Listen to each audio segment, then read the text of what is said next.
नमस्कार आप सभी को स्वागत है आपका हमारे इस प्लेटफॉर्म पर। हमने यूपी पुलिस और एसआई के जो प्रीवियस ईयर्स क्वेश्चंस थे उसी श्रृंखला में हम लोगों ने संवैधानिक विकास, संविधान सभा, साथ ही साथ नागरिकता और प्रस्तावना संबंधी जो पुराने क्वेश्चंस थे यानी प्रीवियस ईयर्स क्वेश्चंस थे वो हमने कर लिए थे। और उसी कड़ी में आज हम लोग करेंगे भाग 3 में आए हुए जो भी प्रश्न हैं, यानी कि मौलिक अधिकारों के संबंध में जितने भी प्रश्न आए हुए हैं उनको करेंगे। तो चलिए बिना समय गवाए शुरू करते हैं पहले प्रश्न से। इससे पहले आप लोग चैनल को सब्सक्राइब अवश्य कर लीजिएगा ताकि आपको समय पर नोटिफिकेशन प्राप्त हो सके। क्वेश्चन नंबर 1 में दिया है कि यहाँ पर आपको भरना है कौन सा फंडामेंटल राइट है। इसके मौलिक अधिकार के प्रतिबंध के तहत सरकार कुछ स्थितियों में हथियारों के बिना हो रही शांतिपूर्ण सभा को सीमित कर सकती है। उदाहरण के लिए अगर सार्वजनिक व्यवस्था के हित में हो। आप एक इसको ऐसे समझो, आपने अगर फंडामेंटल राइट्स पढ़े होंगे मौलिक अधिकार, उसमें एक मौलिक अधिकार है आर्टिकल 19। ठीक है, आर्टिकल 19 ए, 19 ए, 19 बी, सी, डी, ई, जी, ये कई सारे आर्टिकल्स हैं। उनमें से एक है जिसके बारे में कहा गया है शांतिपूर्ण सभा करना। शांतिपूर्ण सभा कैसा? हथियारों के बिना अर्थात निरायुध सम्मेलन। तो इसमें जरा आर्टिकल 19 के ए में देखो क्या है। और जब आपको आर्टिकल 19 पूरा पता होगा तो जाहिर सी बात है आप ऑप्शन तक पहुंच पाओगे। आर्टिकल 19 के ए में दिया है बोलने की स्वतंत्रता, वाक तथा अभिव्यक्ति की स्वतंत्रता। ठीक है, स्वतंत्रता। दूसरे में क्या दिया है आर्टिकल 19 का बी, इसका आशय है शांतिपूर्ण निरायुध सम्मेलन।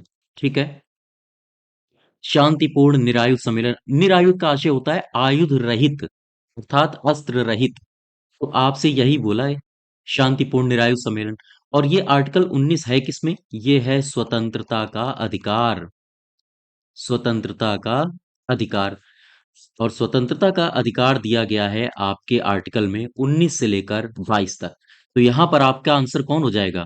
यही वाला हो जाएगा। शोषण के विरुद्ध अधिकार कहां से कहां तक है? आर्टिकल नंबर 23 से लेकर 24। ये शोषण के विरुद्ध अधिकार है। संवैधानिक उपचारों का अधिकार कहां किस आर्टिकल में है? आर्टिकल 32। और समता या समानता का अधिकार किस आर्टिकल में है? ये है आर्टिकल 14 से लेकर 18। तो आपको ये भी पता होनी चाहिए। ठीक है, क्वेश्चन नंबर पहले का आंसर हो जाएगा हाँ, स्वतंत्रता। क्वेश्चन नंबर दूसरे में आओ। कह रहा है संविधान के किस अनुच्छेद का अर्थ है कि वह भी है कि भारतीय नागरिक अथवा दूसरे किसी भी व्यक्ति के साथ भिन्न भिन्न परिस्थितियों में भिन्न भिन्न तरीके से बर्ताव किया जाए। आप एक बात समझो, भिन्न भिन्न परिस्थितियों में अलग अलग बर्ताव किया जाए, इसके लिए लोक नियोजन में अवसर की समानता तो होगा नहीं। ये तो गलत हो गया। आर्टिकल 16। उपाधियों का अंत। उपाधियों का अंत यह भी है स्वतंत्रता का स्वतंत्रता का अधिकार बोल दिया। ये है समता का अधिकार। समता का अधिकार। ठीक है, आर्टिकल नंबर 14 से 18 तक है ना समता या समानता का अधिकार। सामाजिक एकता। तो आर्टिकल नंबर 14 दिया है विधि के समक्ष समता का अधिकार। तो ये वाला जो है आर्टिकल 14, यही है भिन्न भिन्न तरीके से बर्ताव के बारे में जो बताता है। ठीक है, बात समझ पाए? सामाजिक एकता नहीं है, उपाधियों का अंत तो है ही नहीं, लोक नियोजन में अवसर की समानता भी नहीं है। इसका आंसर क्या हो जाएगा? अनुच्छेद 14 विधि के समक्ष समता का। वैसे देखो, एक जो हमारे मेंबर ऑफ पार्लियामेंट्स होते हैं यानी एमपीज जो होते हैं, वो जब अपने पद पर रहते हैं तब उन्हें कुछ कारणवश या कुछ उन्हें विशेषाधिकार प्राप्त होते हैं जब उनकी गिरफ्तारी नहीं हो सकती है। जैसे राष्ट्रपति को कुछ विशेषाधिकार प्राप्त किए जाते हैं। तो आपसे वही पूछ रहा है कि भिन्न भिन्न परिस्थितियों में भिन्न भिन्न तरीके से बर्ताव करने वाला कौन सा अनुच्छेद है? वो है 14। ठीक है, क्वेश्चन नंबर तीसरे में आओ। स्वतंत्रता के अधिकार में निहित है। स्वतंत्रता के अधिकार में क्या निहित है? तो सबसे पहले तो आप ये जानो को स्वतंत्रता का अधिकार ये है किसमें? ये है भाग 3 में। भाग 3 अर्थात फंडामेंटल राइट्स यानी मौलिक अधिकार में। और कहां से कहां तक है?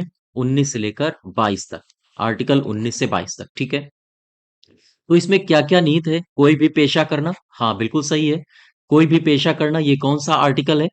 कोई भी व्यापार शुरू कर देना, आर्टिकल 19। ठीक है, ABCDEFG, इसमें आप देखेंगे तो आर्टिकल 19 में आपको मिलेगा पेशा करने का अधिकार, भाषण की स्वतंत्रता, ये भी आर्टिकल 19 का ए में मिल जाएगा। अस्पृश्यता का उन्मूलन, ये आर्टिकल 17 में मिलेगा आपको। और धर्म एवं प्रचार का अधिकार, ये होगा आर्टिकल 25 से लेकर 28 तक। ठीक है। धार्मिक स्वतंत्रता का अधिकार, तो आंसर यहां से क्या होगा? स्वतंत्रता के अधिकार में कौन कौन समाहित है? एक तो एक नंबर है, और दूसरा भाषण की स्वतंत्रता, यानी एक और दो दोनों। तो ये हो जाएगा इसका आंसर। फिर से समझो, स्वतंत्रता के अधिकार में क्या क्या है? तो कोई भी पेशा अपनाने का अधिकार है, और साथ ही साथ कोई भी भाषण की स्वतंत्रता का अधिकार है। लेकिन हाँ, कुछ जगहों पर बोलने की मनाही है, जगहों मतलब कुछ परिस्थितियों में भी बोलने की मनाही है, कि आप भारत के विरुद्ध न जाएं वगैरह वगैरह, कुछ कंडीशंस दी हैं, टर्म्स कंडीशंस यहाँ पे। तो आपका आंसर हो जाएगा थर्ड। ठीक है। चौथे क्वेश्चन में आओ, कह रहे हैं भारतीय नागरिकों के मौलिक अधिकारों के संदर्भ में निम्नलिखित में से कौन सा सही है? भारतीय नागरिकों के मौलिक अधिकारों के बारे में कौन सा सही है? पहला कथन पढ़ो, राज्य किसी भी नागरिक के भाषण एवं अभिव्यक्ति की स्वतंत्रता पर प्रतिबंध लगा सकता है। हाँ, बिल्कुल सही है, लगा सकता है। यदि वह दूसरे देश के साथ भारत के मैत्रीपूर्ण संबंधों पर प्रभाव डाले, तो लगा सकता है, बिल्कुल सही है। और इसका आशय ये है, आप ये समझो, जो वाक तथा अभिव्यक्ति है ना, आर्टिकल 19, उसमें जो कुछ निषेध दिए हैं, तो वो निषेध की बात कर रहा है कि आप कुछ भी भाषण नहीं कर सकते हो। अगर ये कंडीशंस आ रही हैं कि मैत्रीपूर्ण संबंधों में अगर दिक्कत आ रही है भारत के, तो फिर आपका वो फंडामेंटल राइट्स, हाँ, इसको प्रतिबंधित किया जा सकता है। तो ये वाला ऑप्शन सही है। दूसरे में दिया है, आपातकाल के दौरान स्वतंत्रता के अधिकार को स्थगित किया जा सकता है तथा प्रतिबंध लगाए जा सकते हैं। हाँ, ये भी सही है। लेकिन एक बात ध्यान रहे, आर्टिकल आर्टिकल जो है 20 और 21, अनुच्छेद 20 और 21 को आपातकाल के दौरान भी प्रतिबंधित नहीं किया जा सकता। ठीक है, नहीं किया जा सकता। ये मोरारजी भाई देसाई की सरकार थी, 44th अमेंडमेंट था, और 1978वां वर्ष था जब ये प्रावधान लाया गया था। तो इसका आंसर क्या होगा? ये दोनों ही सही है। ठीक है, ये दोनों ही सही है। क्वेश्चन नंबर 5वें में आओ, कह रहे हैं निम्नलिखित में से कौन सा नागरिकों के मौलिक अधिकारों के तहत भारत के संविधान में कहा गया है? फिर से समझो, ये जो दो ऑप्शन दिए हैं, इसमें ये कहा गया है कि बताओ, नागरिकों के जो मौलिक अधिकार हैं उनमें कौन सी बातें कही गई हैं। तो आप इनमें पढ़ो और इनको आप पढ़ के अंदाज लगा सकते हो। पहला ऑप्शन है, राज्य शैक्षणिक संस्थानों की सहायता देने में किसी भी शिक्षण संस्थान के साथ इस आधार पर भेदभाव नहीं करेगा कि वह अल्पसंख्यक प्रबंधन के तहत हैं, चाहे वह धर्म आधारित हो या ना हो। ठीक है, तो ये सही हो जाएगा। अच्छा, दूसरा ऑप्शन क्या कह रहा है? दूसरा ऑप्शन कह रहा है, यदि कोई व्यक्ति भारत की संप्रभुता, एकता और अखंडता को अक्षुण्ण बनाए रखने में तथा उनकी रक्षा करने में विफल रहता है, तो उसकी स्वतंत्रता के अधिकार को प्रतिबंधित किया जा सकता है। फिर से समझो, यदि कोई व्यक्ति भारत की संप्रभुता, एकता और अखंडता को क्षुण्ण बनाए रखने में तथा उनकी रक्षा करने में विफल रहता है, तो उसकी स्वतंत्रता के अधिकार को प्रतिबंधित किया जा सकता है। ये जो दिया गया है, ऑप्शन नंबर सेकंड, ऐसा संविधान में लिखा नहीं है कहीं, तो ये हो जाएगा हमारा केवल एक सही। ठीक है, इसका आंसर हो जाएगा फोर। क्वेश्चन नंबर 5वें में आओ। पांचवा हो गया, क्वेश्चन नंबर छठे में आओ। क्वेश्चन नंबर छठा कह रहा है, किसी मौलिक अधिकार का लक्ष्य है सामाजिक विभेद उन्मूलन करना। किसी मौलिक अधिकार का लक्ष्य क्या है? सामाजिक विभेद का उन्मूलन करना। कौन सा, आपसे ये पूछा है, कौन सा फंडामेंटल राइट है जिसका लक्ष्य है सामाजिक विभेद का उन्मूलन करना? वो कौन सा है? धर्म की स्वतंत्रता का अधिकार, शोषण के विरुद्ध अधिकार, स्वतंत्रता का अधिकार, ये है सामाजिक विभेद का उन्मूलन करना, ये वाला। ऑप्शन नंबर पहला। समानता का अधिकार किस आर्टिकल में है? अगर हम आपसे पूछें 14 से लेकर 18। धर्म की स्वतंत्रता का अधिकार किस आर्टिकल में है? 25 से लेकर 28। ठीक है। और शोषण के विरुद्ध अधिकार कहाँ है? शोषण के विरुद्ध अधिकार है कौन से आर्टिकल में? आर्टिकल 23 और 24। ठीक है। अच्छा, स्वतंत्रता का अधिकार कहाँ है? आर्टिकल 19 से लेकर आर्टिकल 22 तक। तो इसका जो छठे का आंसर होगा वो होगा पहला, समानता का अधिकार सामाजिक विभेद का उन्मूलन करता है। क्वेश्चन नंबर 7वें में आओ, 2017 में निम्न अधिकारों में से किसे मौलिक अधिकार के रूप में मान्यता दी गई थी? तो ये है हमारा समानता का अधिकार तो 2017 में नहीं, ये मूल संविधान में ही डाला गया था। 14 से लेकर 18 तक है। संपत्ति का अधिकार ये अब विधिक अधिकार है। विधिक अधिकार है। ठीक है। और इसे 300 का में रखा गया है। भाग है इसका 12। ठीक है। और किस अनुच्छेद में ये हटाया, किस संविधान संशोधन के द्वारा हटाया गया था? 44वां संविधान संशोधन 1978 1978 में इसे, यानी कि संपत्ति के अधिकार को मूल अधिकार से हटा के विधिक अधिकार में रख दिया गया था। ठीक है। अच्छा, ये जो मताधिकार है, मताधिकार, इसमें देखो, जो वोट डालने की उम्र है, वोट डालने की उम्र, ये 21 से घटा के 18 वर्ष कब की गई थी?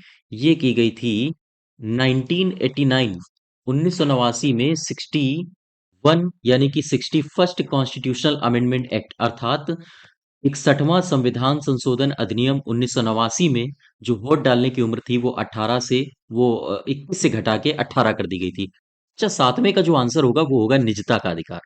निजता का अधिकार ये कैसे? तो 2017 में एक पीठ बनी थी, सुप्रीम कोर्ट ने एक अपनी बेंच बनाई थी, जिसकी अध्यक्षता कर रहे थे जेएस खेहर। तो जेएस खेहर की अध्यक्षता में 2017 में जो निजता का अधिकार है, ठीक है, राइट टू प्राइवेसी, इसे मौलिक अधिकार माना गया था। इसको आप याद रखिए, इसे मौलिक अधिकार माना गया। क्लियर है बात? क्वेश्चन नंबर 8वें में आओ। उपाधियों का अंत, यानी संविधान में जो उपाधियों का अंत है वो कहाँ है? वो आर्टिकल है 18। लेकिन आपसे ये नहीं पूछा है। आपसे पूछा है कि आर्टिकल 18 ये कौन सा मौलिक अधिकार है? तो आप देखो, 14 से लेकर 18 तक कौन से मौलिक अधिकार हैं? ये है समता या समानता का अधिकार। ठीक है। तो आप इसमें देख लो ऑप्शन में कौन सा है, और उसी अनुसार ये आंसर हो जाएगा। समता या समानता का अधिकार, ये वाला। सांस्कृतिक एवं शैक्षिक अधिकार ये कहाँ है, किस, तो आपको याद होना चाहिए, ये है आर्टिकल 29 और 30। ठीक है। सांस्कृतिक और शैक्षिक अधिकार किस अनुच्छेद में है? आर्टिकल 29 और 30 में। समता या समानता का अधिकार कहाँ है? समता या समानता का अधिकार है अनुच्छेद 14 से लेकर 18। और स्वतंत्रता के अधिकार कहाँ पर है? आर्टिकल है 19 से लेकर 22। और शोषण के विरुद्ध अधिकार किस अनुच्छेद में है? तो शोषण के जो अधिकार हैं, शोषण के विरुद्ध अधिकार, वो है आर्टिकल नंबर 23 और आर्टिकल नंबर 24। बात समझ पाए आप लोग? ठीक है। तो आप ध्यान रखिएगा, उपाधियों का अंत संविधान में कहाँ है? कौन सा जो मौलिक अधिकार है वो दर्शाता है? समानता का अधिकार। ठीक है। क्वेश्चन नंबर 9 में आओ। निम्न में से किसके मौलिक अधिकार को से कानूनी अधिकार में परिवर्तित किया गया? फिर से समझो, किसको मौलिक अधिकार से कानूनी अधिकार में परिवर्तित किया गया है? तो अभी अभी मैंने पिछले प्रश्न में बताया था, वो है संपत्ति का अधिकार। संपत्ति का अधिकार पहले हमारा फंडामेंटल राइट था, लेकिन ये 1978 में 44वां संविधान संशोधन अधिनियम लाया गया। ठीक है। और इस अधिनियम के तहत ये जो संपत्ति का अधिकार है, इसे मौलिक अधिकार से हटा के विधिक अधिकार में शामिल कर दिया गया। और अब ये हमारा विधिक अधिकार है। इसे कहाँ रखा गया है? इसे रखा गया है भाग 12 में। और किस अनुच्छेद में रखा गया है? 300 का या 300 ए में रखा गया है। ठीक है। बात समझ पाए? निजता का अधिकार, ये राइट टू प्राइवेसी 2017 में। ठीक है। मत देने का अधिकार, मत देने का अधिकार मैंने आपको बताया था, उम्र इसकी 21 से लेकर 21 से घटा के 18 वर्ष करी गई है। कब? 61वां संविधान संशोधन अधिनियम 1989 में। याद रखिए, समानता का अधिकार किस अनुच्छेद में है? आर्टिकल नंबर 14 से लेकर 18। यह है समता या समानता का अधिकार। क्वेश्चन नंबर 10वें में आओ। कौन सा अनुच्छेद है जो सशस्त्र बलों, अर्धसैनिक बलों, पुलिस बलों, खुफिया एजेंसियों आदि के सदस्यों के मौलिक अधिकारों को प्रतिबंधित करता है? बहुत इंपॉर्टेंट क्वेश्चन है, आप इसको याद रखिएगा। प्रतिबंधित करता है या निरस्त करने के लिए संसद को अधिकार देता है? तो इसका आंसर होगा अनुच्छेद नंबर 33। ठीक है। आर्टिकल 33। अच्छा, ये जो अनुच्छेद 28 है, क्या कोई बता सकते हो इसमें क्या है? तो इसमें है, राज्य निधि के द्वारा, जो राज्य निधि है ना, अगर किसी शैक्षणिक संस्थान को राज्य फंड करता है, वो स्थिति है। तो राज्य निधि यानी कि राज्य के फंड से पोषित पोषित जो शिक्षण संस्थान होते हैं, शिक्षण संस्थानों में धार्मिक शिक्षा नहीं दी जाएगी। ध्यान रखिएगा, धार्मिक शिक्षा नहीं दी जाएगी। ठीक है, इसको ध्यान रखिएगा, ये आपसे एग्जाम में पूछ सकता है, क्योंकि ये प्रीवियस ईयर्स के क्वेश्चंस ही हैं। तो प्रीवियस ईयर्स के क्वेश्चंस रिपीट बहुत होते हैं। अनुच्छेद 30 में क्या कह रहा है? अनुच्छेद 30 देखो, अनुच्छेद 30 में कहता है जो अल्पसंख्यक वर्ग हैं, ये अल्पसंख्यक वर्गों के लिए अनुच्छेद है। तो जरा इसमें लिख लो आप, जो शिक्षा संस्थान है, शिक्षा संस्थानों की स्थापना स्थापना और प्रशासन प्रशासन करने का अल्पसंख्यक वर्ग का अधिकार, संख्यक वर्ग का अधिकार। आपसे अगर पूछा जाए कि किसी भी शिक्षण संस्थान को की स्थापना करने, उसे चलाने का अधिकार जो अल्पसंख्यकों का है, वो किस अनुच्छेद में वर्णित है? तो आप बताओगे अनुच्छेद नंबर 30 में। ठीक है, 33 में क्या है? 33 में यही दिया है जो आपके प्रश्न में दिया है, सशस्त्र बलों इनके सबके मौलिक अधिकारों को छीना गया है 33 से। अनुच्छेद 32 में क्या है? अनुच्छेद 32 में है संवैधानिक संवैधानिक उपचारों का अधिकार। उपचारों का क्या है? अधिकार। बात समझ पा रहे हो आप? ठीक है, क्लियर है बात। चलिए, क्वेश्चन नंबर 11वें में आओ। निम्नलिखित में से कौन से भारत में एक व्यक्ति के अधिकारों के बारे में सही है? तो कौन सा है सही? यदि किसी व्यक्ति का मौलिक अधिकार का उल्लंघन होता है, तो संविधान कहता है कि पीड़ित व्यक्ति उच्च न्यायालय या सर्वोच्च न्यायालय में जा सकता है। बिल्कुल सही है। तो आपने सुना होगा रिट। ठीक है, रिट रिट जारी करने का अधिकार किसके पास होता है? रिट सुप्रीम कोर्ट भी जारी कर सकता है। किस अनुच्छेद के तहत सुप्रीम कोर्ट रिट जारी करता है? ये करता है रिट जारी करता है, ये करता है आर्टिकल 32 के अनुसार। अच्छा, क्या हाई कोर्ट भी रिट जारी करता है? हाँ। किस अनुच्छेद के अनुसार? आर्टिकल 226। याद रखिएगा। ये दूसरा क्यों नंबर दिया है, यदि किसी व्यक्ति के कानूनी अधिकार का उल्लंघन होता है, तो वह एक सामान्य न्यायालय में जा सकता है। हाँ, ये भी सही है। जैसे आपने देखा होगा, आप कोई वस्तु परचेज करो और फिर आपको उसमें ठगी महसूस हो, फिर आप एक सामान्य न्यायालय जैसे कंज्यूमर फोरम आदि में जा सकते हो। तो ये दोनों ही सही हैं। ठीक है, पी और क्यू दोनों सही हैं। क्वेश्चन नंबर 12वें में आओ। निम्न मौलिक अधिकारों को उस अनुच्छेद के आरोही क्रम में लगाएं जिसके तहत वे संविधान में दिखाई देते हैं। फिर से समझो, ये जो मौलिक अधिकार दिए हैं ये सारे, कह रहा है इनको उस क्रम में लगाओ जैसा संविधान में वर्णित है। तो जरा देख लो, मौलिक अधिकार मौलिक अधिकार जैसे 14 से लेकर 18, फिर 19 से लेकर 22 आर्टिकल, ये आर्टिकल्स मैं लिख रहा हूं, 23 से लेकर 24 आर्टिकल, और 25 से लेकर 28 आर्टिकल, और साथ ही साथ 29 से लेकर 30 अनुच्छेद। ठीक है, 14 से लेकर 18 में क्या है? समता या समानता का अधिकार। ठीक है, समता या समानता का अधिकार। 19 से लेकर 22 में क्या है? स्वतंत्रता का अधिकार। ठीक है, 23 से लेकर 24 में क्या है? आर्टिकल 23-24 में ये है शोषण के विरुद्ध अधिकार, के विरुद्ध अधिकार। ठीक है, और 25, 26, 27, 28 में क्या है? इसमें है धार्मिक स्वतंत्रता का अधिकार, धार्मिक स्वतंत्रता का अधिकार। ठीक है, 29-30 में क्या है? 29-30 में है सांस्कृतिक सांस्कृतिक और शिक्षा संबंधी अधिकार। ठीक है, और एक हमारा लास्ट बचा आर्टिकल नंबर 32। आर्टिकल नंबर 32, ये सबको पता होगा, इसका आशय होता है संवैधानिक संवैधानिक उपचारों का अधिकार। बात समझ पा रहे हो? क्लियर है? तो अब यहां से आपको मैच कराना है। सबसे पहले कौन आएगा? समता या समानता का अधिकार। तो ये हो गया एक नंबर पे।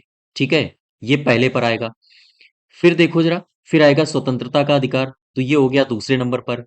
इसके बाद आएगा आपका शोषण के विरुद्ध अधिकार, ये हो गया तीसरे पर, और ये हो गया चौथे पर। यानी कि पहले आएगा सी, ए, CABD, यानी CABD, ये वाला सही हो गया। ठीक है।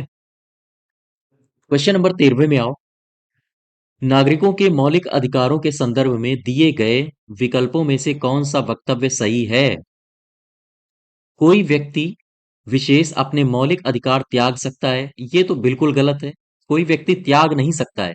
मौलिक अधिकार ही हैं, ये मौलिक अधिकार ही हैं जो एक व्यक्ति को या एक पब्लिक को नागरिक का दर्जा देते हैं। अगर व्यक्ति के पास मौलिक अधिकार ना हो तो वह महज एक प्रजा होगी जो राजा के अंडर में काम करेगी। मौलिक अधिकार हैं जो उसे प्रजा से नागरिक बनाते हैं। ठीक है। तो आप मौलिक अधिकारों को त्याग नहीं सकते हो। अगर आपने त्याग दिया तो एक आप डेमोक्रेसी में नहीं रह रहे हो, आप फिर कहाँ रह रहे हो? राजतंत्र में। जैसे हमारे यहाँ पहले होता था ना, कोई किसी को फंडामेंटल राइट दिए जाते थे ना कुछ। जिसको आया, हाँ, जिसका जैसे मतलब राजा का मन आता था उसी हिसाब से वो नागरिकों को डील करता था, प्रजा को, इस प्रजा का इस्तेमाल करता था। तो ये वाला कथन सही गलत हो गया। ठीक है। दूसरा कथन क्या कह रहा है? जो कानून तथा कर्मचारी कार्यवाही मौलिक अधिकारों के विरुद्ध हो, अर्थात कोई भी संसद कानून बनाए और वो कानून अगर फंडामेंटल राइट्स के खिलाफ जा रहा है तो वो कानून नल एंड वाइड कर दिया जाएगा सुप्रीम कोर्ट के द्वारा, यानी कि वो कानून निरस्त कर दिया जाएगा। तो केवल इसमें दूसरा सही है, अर्थात केवल दो। ठीक है। पहला वाला गलत है। पहला वाला गलत क्यों है? मौलिक कोई भी व्यक्ति मौलिक अधिकारों को त्याग नहीं सकता है। अगर वो त्यागता है तो वो डेमोक्रेसी में नहीं, वो राजशाही में निवास करेगा, अर्थात वो प्रजा कहलाएगा। नंबर 14 में आओ। कह रहा है, जीवन का संरक्षण और व्यक्तिगत आजादी ये किस मौलिक अधिकार के अंग हैं? तो आपको पता होनी चाहिए।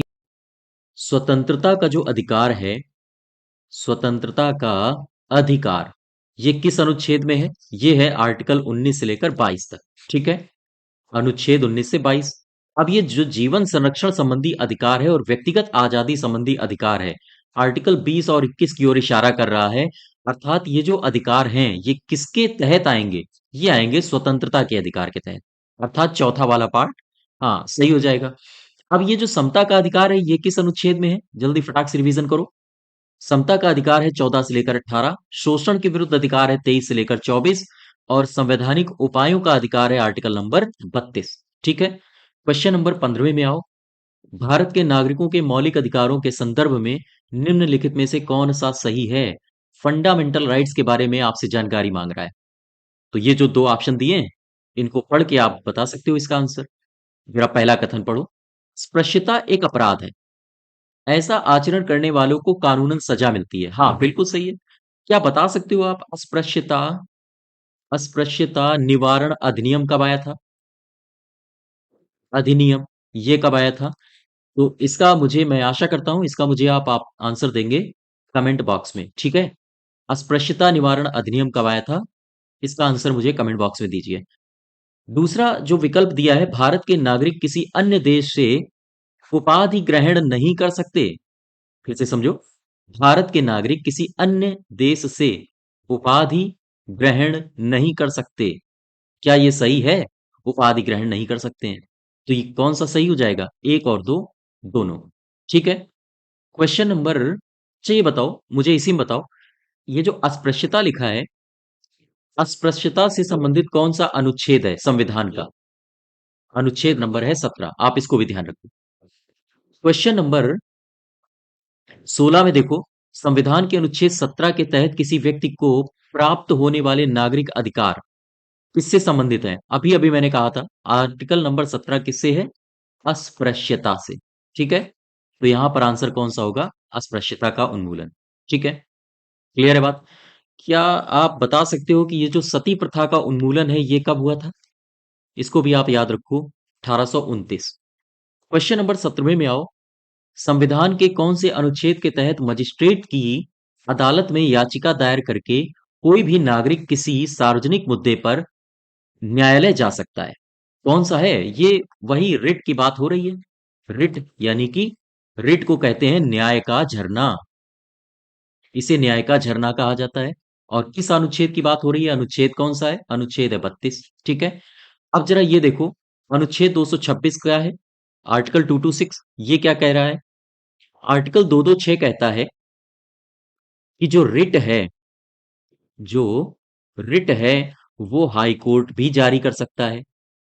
ठीक है, बात समझ पाए? अब इसमें आर्टिकल 32 दिया है, तो ये जो आर्टिकल 32 है, इसमें सुप्रीम कोर्ट 5 प्रकार की रिट जारी करता है। ठीक है, ये भी आप याद रखोगे।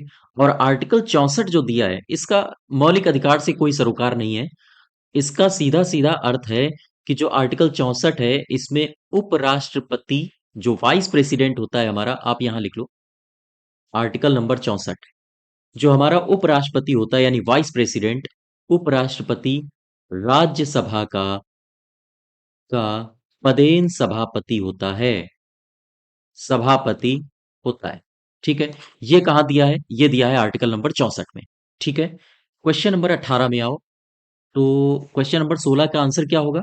इसका मैंने बताया नहीं है, ये होगा थर्ड। ठीक है, अब आ जाओ क्वेश्चन नंबर 18 में। भारत के संविधान के लेख के साथ निम्नलिखित अधिकारों में कौन सा गलत तरीके से मेल खाता है? तो इसमें एक तरफ अधिकार दिए हैं और उसके अनुच्छेद दिए हैं। आपसे कह रहा है मैच करो। शोषण के विरुद्ध अधिकार आर्टिकल 23-24 में है, बिल्कुल सही है। समता का अधिकार आर्टिकल 14 से 18 में है, बिल्कुल सही है। स्वतंत्रता का अधिकार 19 से 22 में है, ये भी बिल्कुल सही है।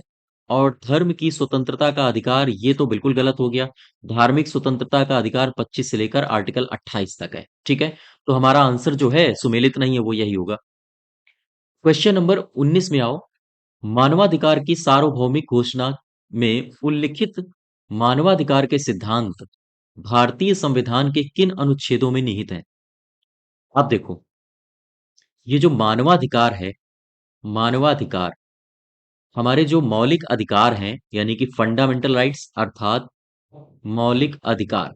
ठीक है, और साथ ही साथ ये जो हमारे डीपीएसपी हैं, अर्थात नीति निर्देशक तत्व, नीति निदेशक तत्व, ये दोनों ही ये दोनों ही ये दोनों ही मानवाधिकारों के अंतर्गत ही आते हैं। बस फर्क इन दोनों में इतना है कि जो ये है यानी मौलिक अधिकार है, ये है वाद योग्य। अर्थात अगर सरकार आपसे मौलिक अधिकार छीनती है तो आप सुप्रीम कोर्ट जा सकते हो।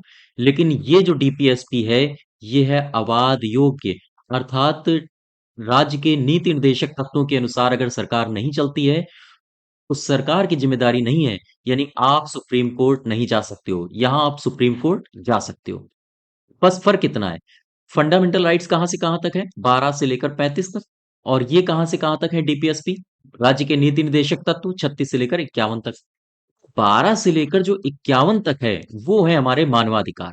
ठीक है, तो अब देख लो यहां पर कौन सा ऑप्शन होगा। यही हमें दिख रहा है, बात समझ पा रहे हो? तो ये चौथा ऑप्शन सही हो जाएगा। अब देखो जरा 20 नंबर। भारतीय संविधान की धारा 22 के अनुसार अधिकतम कितने समय के भीतर गिरफ्तार करके हिरासत में लिए गए किसी व्यक्ति को निकटतम मजिस्ट्रेट के समक्ष प्रस्तुत करना अनिवार्य है?